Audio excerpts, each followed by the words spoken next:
भारत में क्रिकेट को मैनेज करने वाला बोर्ड यानी कि BCCI board of control for cricket in India का नेटवर्थ इस समय पर 19,000 करोड़ से भी ज्यादा है।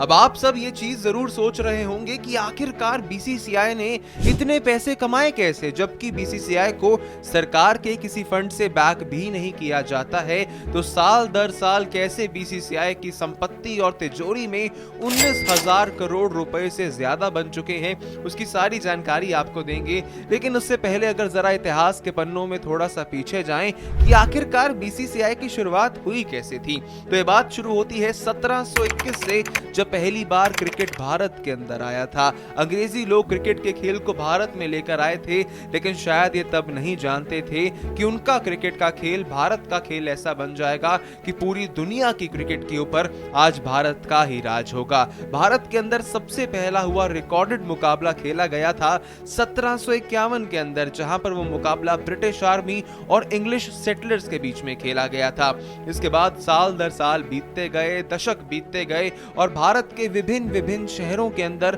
क्रिकेट का खेल बहुत प्रसिद्ध होता गया।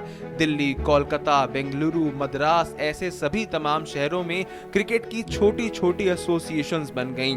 फिर उसके बाद देखते ही देखते 200 साल बीत गए और भारत की इन छोटी छोटी सिटी क्रिकेट एसोसिएशंस के बीच में अलग अलग कारणों से विवाद होने लगे। और उसके बाद इन्हीं सभी विवादों को सुलझाने के लिए दिल्ली के अंदर 10 दिसंबर 1927 को एक मीटिंग रखी गई। इस मीटिंग के अंदर तमाम मुद्दों के ऊपर बात हुई और आखिरकार इस मीटिंग का नतीजा यह निकला कि वहां से एक गठन होता है एक संस्थान का, जिसका नाम होता है BCCI, board of control for cricket in India. अब इसके बाद आ जाते हैं आज प्रेजेंट 2024 में। 2024 के अंदर हम सब ने क्या देखा है कि बीसीसीआई का शेयर इतना ज्यादा है आईसीसी के अंदर कि आईसीसी की तकरीबन 40% कमाई का हिस्सा भारतीय क्रिकेट को आता है। लेकिन सिर्फ एक इसी कमाई के साधन से बीसीसीआई ने अपनी संपत्ति 19,000 करोड़ की नहीं बना ली है। आखिरकार कहां से करती है बीसीसीआई अपनी सारी कमाई और हर एक साधन से कितनी कमाई करता है बीसीसीआई, सारी जानकारी आपको देंगे।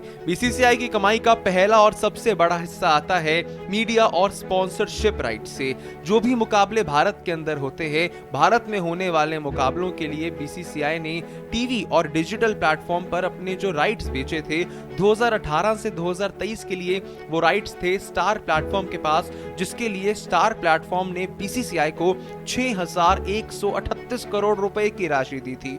और अब मौजूदा स्थिति में अगस्त 2023 से लेकर मार्च 2028 तक के जो भी मुकाबले भारत के अंदर होंगे, उन सब के राइट्स हैं वायाकॉम 18 के पास, जिसके लिए वायाकॉम 18 ने बीसीसीआई को 5,963 करोड़ रुपए दिए हैं। लेकिन ये तो भारत में होने वाले अंतरराष्ट्रीय मुकाबलों की कमाई का हिस्सा है। असली ब्रॉडकास्टिंग से कमाई होती है बीसीसीआई को आईपीएल के मुकाबलों के चलते, जहां आईपीएल के अंदर तकरीबन 48,390 करोड़ रुपए बीसीसीआई ने 2023 से 2027 के होने वाले आईपीएल के 5 सीजन के राइट के लिए हैं, जिसमें से 23,575 करोड़ रुपए स्टार नेटवर्क देता है टीवी पर आईपीएल के मुकाबले दिखाने के लिए, जबकि 23,758 करोड़ रुपए अदा किए जाते हैं वायाकॉम 18 की तरफ से उनके डिजिटल प्लेटफॉर्म पर आईपीएल को दिखाने के लिए। अब यहां से चलते हैं कमाई के दूसरे बड़े साधन की ओर, जो होते हैं मैच टाइटल स्पॉन्सर्स।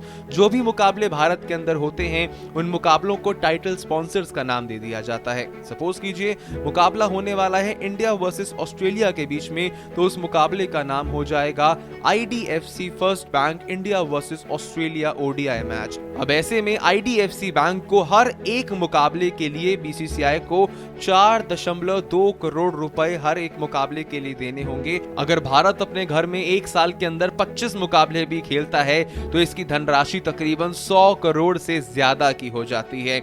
अब बात कर लेते हैं तीसरे कमाई के साधन पर, जहां पर आते हैं किट स्पॉन्सर्स। भारतीय क्रिकेट टीम के किट स्पॉन्सर्स का कॉन्ट्रैक्ट इस समय पर एडिडास के पास है, जिसके लिए 5 सालों के लिए एडिडास ने बीसीसीआई को तकरीबन 250 करोड़ रुपए देने का वादा किया है, जिसमें 75 लाख रुपए हर एक मुकाबले के लिए साथ में दिए जाते हैं। अब इसके बाद आते हैं जर्सी स्पॉन्सर्स के ऊपर। अब भारतीय क्रिकेट टीम के जर्सी स्पॉन्सर्स 2023 से लेकर 2027 के लिए हैं ड्रीम 11, जिसके लिए ड्रीम 11 का नाम जो होगा वो इंडियन क्रिकेट टीम की हर एक जर्सी के बिल्कुल बीचों बीच लिखा होगा, जिसके लिए 358 करोड़ रुपए बीसीसीआई को मिले हैं ड्रीम 11 की तरफ से। अब चलते हैं अगली कमाई के साधन के ऊपर, जहां पर अगली कमाई का हिस्सा होता है।